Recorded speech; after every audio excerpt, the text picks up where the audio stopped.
नमस्कार, 89.6 एफएम सीकर के digital page से मैं रूपाली आप सबका बहुत बहुत स्वागत करती हूँ। देखिए प्रीति वुमनियाज, जब हम माँ बनते हैं तो हमारे मन में बहुत सारे क्वेश्चन होते हैं कि हमारा बच्चा ग्रो तो सही कर रहा है, या फिर मेरी डिलीवरी सिजेरियन होगी या फिर नॉर्मल होगी। तो ये बहुत सारे क्वेश्चन हमारे मन में होते हैं। तो आज हमारी समस्याओं का समाधान करने, हमारी शंकाओं का समाधान करने के लिए हमारे साथ जुड़ी है डॉक्टर निर्मला किशोरिया मैम, जो कि गायनोकोलॉजिस्ट है आरोग्यम हॉस्पिटल से। तो करते हैं मैम से बातें। तो मैम आपका बहुत बहुत स्वागत है 89.6 एफएम सीकर के डिजिटल पेज पे। तो थैंक यू रूपाली। और मैम आज वीमेंस डे है तो आपको बहुत बहुत शुभकामनाएं। आपको भी, आप भी विमन हैं तो इसलिए आपको भी बहुत बहुत शुभकामनाएं, और पूरे देश की और शहर की सब लेडीज़ को मेरी तरफ से बहुत बहुत शुभकामनाएं। मैम बातें अपनी जारी रहेगी और खूब सारी बातें मुझे आपसे करनी है, लेकिन मुझे बताइए कि आपकी खूबसूरती का राज क्या है? ये सवाल थोड़ा अजीब है, लेकिन मुझे ऐसा लगता है कि एक्सटर्नल हैप्पीनेस जो होती है या एक्सटर्नल ब्यूटी जो होती है वो इंटरनल ब्यूटी से ही आती है। आप अगर मैं अपने स्ट्रेस का लेवल बिल्कुल कम रखती हूँ और रेगुलर एक्सरसाइजेस करती हूँ, तो इसलिए मुझे लगता है दैट इज़ द रीज़न कि एंड आई रिमेन हैप्पी। मैं दुखी नहीं होती, खुश रहती हूँ, तो मुझे लगता है कि यही ब्यूटी का कारण। मतलब मुझे भी आपसे बहुत कुछ सीखने को मिलेगा। मतलब अगर आप वर्क में हो, जैसे आप भी वर्क में हो, मैं भी वर्क में हूँ, पर वर्क का स्ट्रेस अपने सिर पे नहीं लेना। अब जैसे मैं अपना सारा काम खत्म करने के बाद जब मैं अपने रेजिडेंस पे चली जाती हूँ, उसके बाद मैं पीछे की कोई भी लेगेसी लेकर नहीं जाती अपने साथ ऊपर। फिर मेरा टीवी, मेरी यूट्यूब, मेरे वीडियोस, मेरे जो भी वो मैं उनमें अपना वो टाइम, और एक खाना अच्छा हेल्दी खाना खाओ, फ्रूट्स और सैलड, वो डेली रूटीन का पार्ट है। तो इसलिए मैम जब हम बचपन में टीवी देखते थे ना, तो उसमें एक लाइन आती थी किसी एड के अंदर कि मेरी स्किन से मेरी उम्र का पता नहीं चलता। वो आपके ऊपर एप्लीकेबल हो रही है। थैंक यू सो मच, अच्छा लगा ये सुनकर। और मैम अब बताइए जर्नी कैसी रही डॉक्टर बनने की? मैं एक छोटी जगह से हूँ बेसिकली, वो इतनी छोटी नहीं है, बट जब मैं पढ़ रही थी तब वो छोटी थी। तो that is Chomu, basically Jaipur और सीकर के बीच में एक जगह पड़ती है। तो हमारे वहाँ तो ऐसा भी था कि स्कूल, मतलब जो गर्ल्स स्कूल थी उसमें साइंस भी नहीं थी। तो 8th में मेरे नंबर अच्छे आए, तो फिर हमें पता चला कि साहब अब हम साइंस ले लेते हैं। तो जब साइंस ले लेते हैं तो हमें बॉयज़ स्कूल में जाना था, बट फॉर्चुनेटली मेरे फादर ने कभी भी ये नहीं कहा कि तुम बॉयज़ स्कूल में मत पढ़ो या को एजुकेशन में मत पढ़ो, ऐसा उन्होंने नहीं बोला। तो I was the first one in Chomu जिसने को एजुकेशन की। फिर 9th 10th 11th मेरे अच्छे निकले, बढ़िया नंबरों से मैं पास हुई। फिर फादर से पूछा कि मैं पीएमटी परस्यू कर लेती हूँ, that time it was PMT. तो पीएमटी परस्यू कर लेती हूँ। उन्होंने मुझे फिजिक्स की एक ट्यूशन पढ़वाई जयपुर में, उसके अलावा जो बाकी सब्जेक्ट्स थे वो मैं अपने आप ही पढ़ रही थी। तो फिजिक्स की ट्यूशन मैंने की 2 या 2.5 महीने, फिर आई केम बैक टू चोमू और फिर मैंने एग्ज़ाम दिया। और तुम बिलीव करो कि राजस्थान पीएमटी मैंने फर्स्ट ही एग्ज़ाम दिया था और मैं उसी में क्लियर कर दी। क्या बात। फिर जब क्लियर हो गए तो उसके बाद जयपुर एसएमएस में हम लोगों का इंटरव्यू हुआ करता था। तो वहाँ के जो प्रिंसिपल साहब थे उन्होंने बोला कि आप कहाँ के हो? तो मैंने कहा चोमू के। तो फादर कहाँ काम करते हैं? मैंने कहा Jaipur. Father used to work in Jaipur. तो फिर आपको कौन सी कॉलेज? मैंने कहा जयपुर। तो इस तरह से मुझे एसएमएस मिला। तो उस वक्त वैसे मेरिट वाइज नहीं मिलता था, उस वक्त आप जहाँ रहते हो उसके नज़दीक आपको मेडिकल कॉलेज अलॉट कर दिया जाता था, तो वो मुझे एसएमएस मिला। तो इसलिए मैंने एसएमएस से एमबीबीएस किया। एक बात मैं यहाँ कहना चाहती हूँ कि क्योंकि मैं चोमू में बॉर्न एंड ब्रॉट अप थी, I was the first girl जो गई मेडिकल में पढ़ने के लिए। पर मैं उस वक्त मेरी अवेयरनेस इतनी नहीं थी कि यूपीएससी जैसे भी कोई एग्जाम्स होते हैं या कलेक्टर एसपी भी कोई चीज़ होती है। तो इसलिए मैंने अपने आप को ये समझा कि मेरी हाईएस्ट जो है वो ये अचीवमेंट है। पर फिर बाद में लेटर ऑन मुझे पता चला कि नहीं, लाइफ में तो और भी बहुत कुछ है करने को। तो पर फिर तब तक मुझे डॉक्टरी में इंटरेस्ट आ गया था, तो फिर मैंने डॉक्टर ही रहना उचित समझा। मतलब अब आपको उस चीज़ पे थोड़ा अफसोस होता है या लगता नहीं ठीक था? मुझे उस वक्त अगर पता चल जाता तब तो अलग बात थी, पर अब मैं अपने वर्क को बहुत अच्छे से एंजॉय करती हूँ, तो इसलिए फिर मुझे लगता है कि डॉक्टरी इज़ द बेस्ट। उसमें एक चीज़ ये है कि भाई अर्निंग को आप साइड में कर दीजिए, पर आप बहुत नीचे तबके के दुख भरे लोगों का, अगर आप शारीरिक एज वेल एज मानसिक दोनों इलनेस अगर आप खत्म कर देते हो, आप उनकी सुनो बैठ करके। तो अगर आपके पास इतना टाइम है कि आप सुनते हो उनके बैठ करके, तो आधा दुख तो उनका वैसे ही खत्म हो जाता है, उनकी इलनेस, उनका एलमेंट खत्म हो जाता है।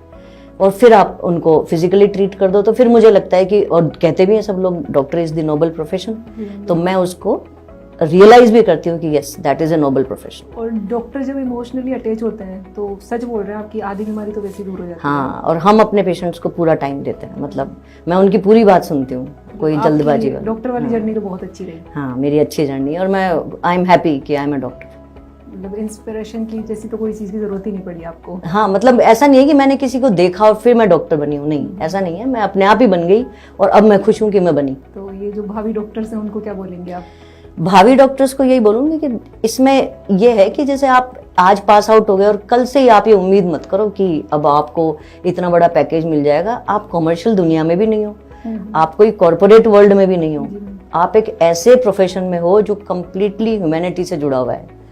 तो rather than counting the money, you count कि आपने कितने पेशेंट्स को अच्छा कर दिया, कितनों के साथ आपने अच्छा बिहेव किया, कितने मरीजों को आपने खुश किया, आप उस पर ज़्यादा तवज्जो दो रादर देन अर्निंग मनी। अगर आप एक अच्छे डॉक्टर बनते हो तो पैसा आपके पीछे अपने आप ऑटोमेटिक आएगा, उसके लिए आपको भागने की ज़रूरत नहीं है। ये मेरे फ्यूचर डॉक्टर से ही है कि आप मरीजों का ध्यान रखो, पेशेंट्स का ध्यान रखो। बहुत ही अच्छा मैसेज मैम आपका। अब आपके प्रोफेशन की बात करते हैं मैम। बहुत सारे मिथ्स हैं, मतलब एज फीमेल मैं भी सुनती हूँ।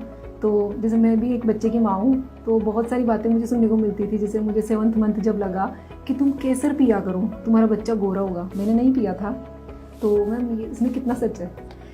देखो, ये जो केसर है या जैसे वो मिश्री और खोपरा का कॉम्बिनेशन है और ऑरेंजेस हैं, तो ये बोलते हैं, बट इनमें कोई ना कोई आयुर्वेदिक मतलब वो होता है, मेडिसिन होती है इन सब चीज़ों में। तो क्योंकि हम तो एलोपैथी से जुड़े हुए हैं ना, आयुर्वेदिक पे इतनी रिसर्च भी नहीं हुई कि इससे ये होता है या इससे ये होता है। लेकिन आपको सिर्फ इस बात को इस तरह से देखना चाहिए कि इनको खाने से बच्चे को कोई नुकसान तो नहीं हो रहा।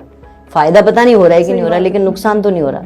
तो आप चाहे केसर खाओ, चाहे आप गोला मिश्री खाओ, चाहे आप ऑरेंजेस ज़्यादा खाओ, वो सुंदर नहीं भी बनेगा, पर उसकी डेफिनेटली एक तो स्किन अच्छी आएगी डेफिनेटली, और दूसरी वो हेल्दी डेवलप होगा, हेल्दी बनेगा। क्योंकि स्किन जो होती है ना वो 5 मंथ्स के बाद बनती है, मतलब 5 मंथ से पहले बच्चे का सिर्फ म्यूकस रहती है, उसमें म्यूकस मेम्ब्रेन रहती है, स्किन 5 मंथ ऑनवर्ड्स बनती है। तो 7 महीने के बाद आप कोई सी भी ऐसी आयुर्वेदिक मेडिसिनल चीज़ खाते हो जो कि अच्छी है, हेल्दी है, तो मुझे नहीं लगता उसमें कोई नुकसान है। फायदा के लिए नहीं कह सकती, बट नुकसान नहीं है, इसलिए घर वाले अगर खुश होते हैं तो खा लेना चाहिए। मतलब ठीक है, कुछ चीजें खा मान लेना भी चाहिए, लेनी चाहिए, कुछ बातें मान लेनी चाहिए सामने वाली। एक पीसीओडी और पीसीओएस दोनों एक देखो आजकल क्या है, ये जैसे बच्चियां जो अपने जो यंग गर्ल्स हैं, एक तो पढ़ाई, एक फिर जॉब, उसमें क्या है खुद की तरफ एक्सरसाइजेस की तरफ, तो आपकी ये मानकर चलो 2 तरह की पीसीओएस है। एक है ओबेसिटी से रिलेटेड, एक है नॉन ओबेसिटी से रिलेटेड, मतलब एक नॉर्मल वेट के साथ है। लेकिन आप ये सोचो कि PCOD is completely hormonal imbalance, मतलब ईस्ट्रोजन प्रोजेस्टेरोन हाई होना चाहिए, एंड्रोजन कम होना चाहिए।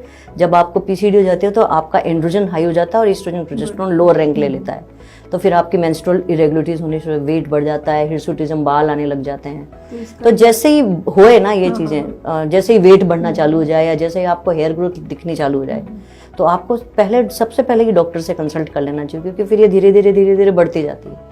जैसे जैसे आपकी एज बढ़ती जाती है, अगर आप सही टाइम पर माँ नहीं बन रहे, सही टाइम पर शादी नहीं हो रही आपकी, और आपको पता है कि अब आपका लंबा समय चलेगा और आप अभी इतनी जल्दी माँ बनना नहीं चाहते हैं, तो फिर आप हार्मोन्स को रिवर्स करिए डॉक्टर से मिल करके। जो आपकी बॉडी में रिवर्स हो रहा है एंड्रोजन, उस एंड्रोजन को लेवल को आप कम करिए। एंड्रोजन बेसिकली मेल हार्मोन होता है, तो एंड्रोजन के लेवल को कम करिए, ईस्ट्रोजन प्रोजेस्टेरोन अपने आप ऊपर आ जाएगा और आप you will be as beautiful as the female. क्योंकि नहीं तो बाल, हेयर ग्रोथ ये सब अच्छा नहीं लगता है। आप अपनी लेडीज की ब्यूटी का कारण है ईस्ट्रोजन। बेसिकली हमारी बॉडी में जब भी ईस्ट्रोजन कम हो जाएगा तो हम सुंदर नहीं दिखेंगे, हम सुंदर दिखते हैं ईस्ट्रोजन की वजह से। सुंदर दिखना इज मेन थिंग। मतलब तो सुंदर भी दिखो और हेल्दी भी रहो, दोनों ही चीजें।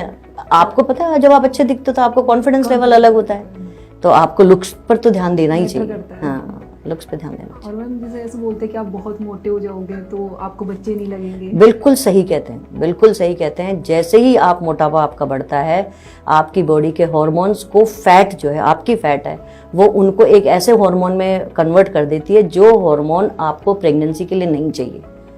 दैट इज, उसका नाम है ईस्ट्रोन, और हमें चाहिए ईस्ट्रेडियोल। तो वो दूसरा तरह का हार्मोन आ जाता है, तो वो आपको प्रेगनेंसी नहीं होने देगा। ओवरवेट इज द ओवरवेट का सिर्फ प्रेगनेंसी से रिलेटेड नहीं है, एक मेटाबॉलिक सिंड्रोम होता है जिसमें डायबिटीज, हाइपरटेंशन, ओबेसिटी, तो वो आपके हार्ट डिजीज, जो कि बेसिकली हमको एस्ट्रोजन बचा कर रखता है उस हार्ट डिजीज से। तुमने सुना होगा, कभी नहीं सुना होगा कि एक लेडी को हार्ट अटैक आ गया, कमी सुनने को मिलता है, जबकि जेंट्स में तो 40 साल में भी हार्ट अटैक आ जाता है। तो हमें बचाने वाला कारण है एस्ट्रोजन। अगर हम अपने एस्ट्रोजन की वैल्यू नहीं करेंगे और हम अननेसेसरी मोटे हो रहे हैं और हम बर्गर पिज्जा खा रहे हैं, तो हमारा एस्ट्रोजन कन्वर्ट हो जाएगा दूसरे हार्मोन में, और दूसरे हार्मोन में कन्वर्ट होते ही हम मेटाबॉलिक सिंड्रोम के पेशेंट हुए तो हमारे को CHD मतलब कोरोनरी हार्ट डिजीज है, हाइपरटेंशन है, डायबिटीज है, ये सब हो जाएगी। और ये मेटाबॉलिक सिंड्रोम है, इससे निकलना फिर आपके लिए बहुत दुभर हो जाएगा। मतलब आपको ओबेसिटी को तो बिल्कुल दूर में रखना चाहिए, कहने का मतलब। मैम, इसके अलावा मैं आपसे ये जानना चाहूँगी कि जो हमने ये सुना है कि जो कम हाइट की लेडीज होती है उनको नॉर्मल डिलीवरी में प्रॉब्लम आती है, तो ये जैसे सच है? हाँ, जैसे देखो एक एग्जांपल, वैसे तो जया बच्चन की भी नॉर्मल हाँ, डिलीवरी हाँ, हुई हाँ, है बिल्कुल मैम। पर उसमें क्या कारण होता है, कॉन्ट्रैक्टेड पेल्विस हो जाती है। जब लेडी की हाइट कम होती है तो उसके पास इतना स्पेस नहीं रहता कि वो बेबी नॉर्मल डिलीवरी हो जाए। अगर बेबी हेल्दी है तो, अगर बेबी भी पतला दुबलाई है तो फिर माँ बच्चे आपस में आराम से कोरिलेट कर लेंगे। बट अगर बेबी हेल्दी है और माँ का कॉन्ट्रैक्टेड पेल्विस है, जैसे कि मान लो उसकी हाइट 4'11" या 4'10" हो, तो फिर ज़्यादातर वो जो पेशेंट है वो ज़्यादातर 80% केसेस में वो सिजेरियन की तरफ जाएगा। तो ये सही है। मैम, आप एक बात बताइए, एक मतलब बड़ी बूढ़ी लेडीज बोलती है कि सिजेरियन डिलीवरी नहीं होनी चाहिए, बहुत दिक्कत आएगी बाद में, बुढ़ापे में तुम दिक्कत होगी तुम्हें, तो इसमें कितना सच है? नहीं, इसमें बिल्कुल भी सच नहीं है। नॉर्मल डिलीवरी अगर हो रही है और इजीली हो रही है ना, आपको कोई बहुत ज़्यादा स्ट्रेस नहीं आ रहा, बच्चे की दिल की धड़कन सही चल रही है, आपकी प्रोग्रेस बिल्कुल सही हो रही है at the time of labour, आप सही प्रोग्रेस कर रहे हैं, आपकी कंफर्टेबल डिलीवरी हो गई, तब कोई दिक्कत नहीं है। पर as soon as you go into some other thing, जैसे कि अब आप एबनॉर्मल होने, आपके यूट्राइन कॉन्ट्रैक्शंस प्रॉपर नहीं आ रहे, ज़्यादा आ रहे हैं या कम आ रहे हैं, बेबी किसी एक जगह पे स्टक कर गया, उसको कैपट बन रहा है, या बेबी का हेड आपके बीच में आकर के फंस गया है, ऐसी कोई भी कंडीशन है, और अगर आपको डॉक्टर ये एडवाइस कर रहा है कि now you should go for LSCS caesarean, तो फिर आपको डॉक्टर की बात को सीरियसली लेना चाहिए। क्योंकि अगर आप डॉक्टर की बात को सीरियसली फिर नहीं लेते और घंटा 2 घंटा आप और निकाल देते हो, तो फिर baby ultimately land up into the nursery, तो वो NICU में जाता है, तो फिर NICU में उसके इंट्यूबेशन, वेंटिलेटर, कई चीजें, मतलब फिर आप then you don't know the result कि वो रिजल्ट क्या होगा। और मदर को भी जैसे बहुत लंबे समय तक ऑब्स्ट्रक्टेड लेबर चल गया तो वो she can go into rupture uterus, she can go into involution, मतलब सब involution of the uterus, inversion of the uterus, मतलब बहुत सारे कॉम्प्लिकेशंस, PPH हो जाता है, बाद में इन्फेक्शन हो जाता है, तो बहुत सारी चीज़ें आपको कॉम्प्लिकेटेड लेबर के बाद बहुत सारी चीज़ें होने की संभावना रहती है। तो लेबर जब तक बढ़िया तरीके से चल रहा है एवरीथिंग इज फाइन, बट अगर आपको लग रहा है, डॉक्टर को लग रहा है कि it is going to complicate, then give the sign for LSCS। क्योंकि तो बाई चॉइस भी लोग सिजेरियन कराते हैं। नहीं, LSCS सिजेरियन का ये भी तो है ना, पहले किसी जमाने में एनेस्थीसिया इतना प्रॉपर नहीं हुआ करता था, तो आपको लगता था कि अब आपके एनेस्थीसिया लग रहा है तो अब आप पता नहीं वापस आओगे या नहीं आओगे, तो आप सिजेरियन कराओ या नहीं कराओ। लेकिन भाई अब बहुत एडवांस्ड है, अब मतलब जैसे जो रोबोटिक सर्जरीज होती हैं, जिन लोगों की कैंसर सर्जरीज बेसिकली रोबोट में चली नहीं, तो रोबोटिक सर्जरीज होती है, वो 8-10 घंटे का एनेस्थीसिया पेशेंट इजीली सहन करता है। तो यहाँ तो मैटर 25 मिनट का है, 30 मिनट का है, और वो भी स्पाइनल एनेस्थीसिया है। स्पाइनल में तो रीजनल एनेस्थीसिया होता है, नीचे नीचे की बॉडी आपकी सुन की जाती है, ऊपर तो आप बिल्कुल बात ही कर रहे होते हो, हम पेशेंट से बात ही कर रहे होते हैं जब हम सिजेरियन करते हैं। और फिर 1-2 दिन की बात होती है, उसके बाद आराम से चलाओ, घुमाओ फिराओ पेशेंट को, कोई दिक्कत नहीं है, कुछ प्रॉब्लम नहीं आती। तो ये जो सिजेरियन डिलीवरी है और नॉर्मल डिलीवरी है, इनमें जो खाना पीना होता है उसमें थोड़ा डिफरेंशिएट रखना चाहिए या सेम ही है? नहीं, उसमें सिर्फ इतना सा फर्क है कि खाना तो आप नॉर्मल डिलीवरी में भी वही खाओगे जो कि सिजेरियन में खाओगे। सिर्फ इतना है कि सिजेरियन डिलीवरी में हम पहले 4, 5, 6, 7 दिन उसको हल्का खाना देते हैं, उसके बाद उसको वो जो घी वगैरह जो भी देते हैं और लड्डू वगैरह जो भी बनाते हैं, वो सब हम 7 दिन के बाद उनको बताते हैं। पर जैसे नॉर्मल डिलीवरी, अब आप आज घर गए तो आप कल से ही हो सकता है वो सब खाना चालू कर दो, जबकि सिजेरियन डिलीवरी में हम उसको 5-7 दिन हल्के खाने का एडवाइस करते हैं, पर उससे ज़्यादा फर्क नहीं पड़ता। 5-7 दिन बाद भी अगर वो खाएगी वो वाला खाना तो चल जाएगा, कोई इशू नहीं है इसमें, इतनी बड़ी बात नहीं। मैम, जो डिलीवरी में, नॉर्मल डिलीवरी में जो स्टिचेज होते हैं तो उनमें इचिंग होती है, और ये जो सिजेरियन होती है तो उनमें से बोलते हैं कि तुम नमक मत खाओ, खट्टा मत खाओ, तो इनसे तुम्हें हील नहीं होंगे जल्दी। तो इसलिए देखो कैसे तुम्हें रूपाली ये जानकर आश्चर्य होगा कि जब भी इचिंग होती है ना किसी भी स्टिच में, वो उसकी हेल्दीनेस की निशानी है। ऐसा? हाँ, जबकि लोग ये बोलते हैं कि खुजली हो जाएगी हो जाएगी हो जाएगी, नहीं भाई, खुजली होनी चाहिए। खुजली हो रही है इसका मतलब आपका घाव हेल्दी है। तो इसलिए अगर थोड़ी बहुत इचिंग होती है तो आप कोई इमोलिएंट, कोई क्रीम या कुछ भी ऐसी जो आपको डॉक्टर ने प्रिस्क्राइब करी है वो लगा लो। और नमक मिर्च जैसा अपन नॉर्मली खाते हैं, जैसे हमने 5-7 दिन हल्का खाना बताया, उसमें तो चलो आपको हल्का ही खाना है, पर जब आप रोटी सब्जी खाने पे आ जाते हो उसके बाद आप अपना नॉर्मल टेस्ट के हिसाब से सब्जी रोटी में नमक मिर्च डालो, कोई बड़ा इशू नहीं है इसमें। ये मिथ है, नमक मिर्ची मिथ है। नमक हम सिर्फ तब रेस्ट्रिक्ट करते हैं, नमक और घी, जब पेशेंट को बीपी रहा था, क्योंकि नमक से भी बीपी बढ़ता है, ब्लड प्रेशर बढ़ता है, और घी से भी ब्लड प्रेशर बढ़ता है, तो हम वो मना कर देते हैं, तब मना करते हैं। अगर आपका ब्लड प्रेशर बिल्कुल नॉर्मल चल रहा है तो आप नॉर्मल नमक मिर्ची खाओ, और अगर आपको खुजली चल रही है तो आप कोई क्रीम लगाओ, है ना, तो मतलब इतना मेडिकेटेड क्रीम बोलो। ये इतना बड़ा इशू नहीं है। ये तो मेरा पर्सनल एक एक्सपीरियंस था जो मैंने आपसे पूछा, और मैं औरों को भी बोलूंगी भैया इतना डरने की जरूरत हाँ नहीं, इसमें डरने की बिल्कुल जरूरत नहीं। और आप अपने डॉक्टर से जब बात करोगे ना, तो वो आपको बता भी देंगे कि नहीं नहीं नहीं, इतनी ऐसी कोई बड़ी बात नहीं। और मैम एक हेल्दी बच्चा जो होता है उसके बाद में दूसरी डिलीवरी में जो हमें इस टाइम पे अपनी बॉडी को मेंटेन करने के लिए स्पेशली क्या ध्यान रखना चाहिए? देखिए, जैसे अब एक बच्चा हो गया आपको अभी, अब चाहे वो नॉर्मल हुआ या सिजेरियन हुआ, नॉर्मल डिलीवरी में भी आप 3 महीने का रेस्ट लो एक्सरसाइज करने से पहले, और सिजेरियन डिलीवरी में भी आप 3 महीने का गैप लो। इसका रीजन मैं आपको बताती हूँ। सिजेरियन डिलीवरी में तो जो स्टिच लाइन है यहाँ, दैट शुड रिमेन हेल्दी, और जो नॉर्मल डिलीवरी होती है उसके बाद आप बिलीव नहीं करोगे कि उसके बाद वो जो जगह है ना, स्पेस, वो इस तरह से हो जाता है कि अगर आपने स्ट्रेन, स्ट्रेस, वजन उठाना उस दौरान कुछ भी कर लिया तो आप ultimately you will land up in prolapse uterus. Prolapse uterus का मतलब होता है यूट्रस अपनी जगह छोड़ देती है और नीचे की तरफ शिफ्ट होना शुरू हो जाती है। फिर धीरे धीरे 10 साल, 5 साल, 15 साल के अंदर अंदर वो बाहर आने लग जाती है। तो वो पीरियड और ज़्यादा, मतलब वो पीरियड बहुत ज़्यादा केयरफुल है कि उसमें आप सीढ़ियाँ मत चढ़ो, अननेसेसरी कुछ भी ऐसी। तो आप जो 40 डेज का आपको जो टाइम बताया जाता है कि आप 40 दिन आराम करो, तो वो लिटरली आराम ही करने के हैं। एक बार वो जगह जहाँ से नॉर्मल डिलीवरी हुई है वो अपनी नॉर्मल जगह पे आ जाए, उसके बाद आप अपनी, जैसे 2 महीने या 2.5 या 3 महीने बाद आप अपनी नॉर्मल एक्सरसाइजेस, हल्की एक्सरसाइज से शुरू करो। अपने आप को पहले हल्की एक्सरसाइजेस में डालो, फिर धीरे धीरे धीरे आप, जैसे वॉक है, आपकी योगा है, ये सब आप करो। और सेकंड डिलीवरी हमेशा प्लान करो फर्स्ट डिलीवरी के 3 इयर्स बाद। एटलीस्ट 3 साल का गैप 2 बच्चों में ज़रूरी है, मतलब होना चाहिए, क्योंकि मदर अपने आप को वापस रिकवर करेगी तभी तो नेक्स्ट बच्चे को देगी। तो मैम उस रिकवरी के लिए स्पेशली क्या डाइट होनी चाहिए? आप बढ़िया दूध, कैल्शियम की चीज़ें, आयरन की चीज़ें, जो भी चीज़ है जिससे आपका आयरन कैल्शियम बढ़ता है, प्रोटीन, आप प्रोटीन खाइए, अच्छे फ्रूट्स वेजिटेबल्स खाइए, हेल्दी रहिए, दिमाग से खुश रहिए। तो वो है बेसिकली तो आयरन कैल्शियम प्रोटीन, बेसिक 3 चीज़ें आपको रिकवर करनी है।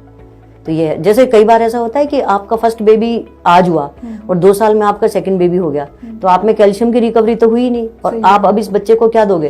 तो उस बच्चे के 32 टीथ ही नहीं आते, उसके 26-28 आके ही रह जाते हैं। ये ये तो आप तो बहुत अच्छे कंसेप्ट क्लियर कर रहे हो आज हमारे। तो अगर कैल्शियम की कमी है तो बच्चे को दांत ही नहीं आएंगे या बच्चे की हड्डियां कमजोर रह जाएगी। तो मैम बहुत सारी बातें मैंने आपसे जान ली।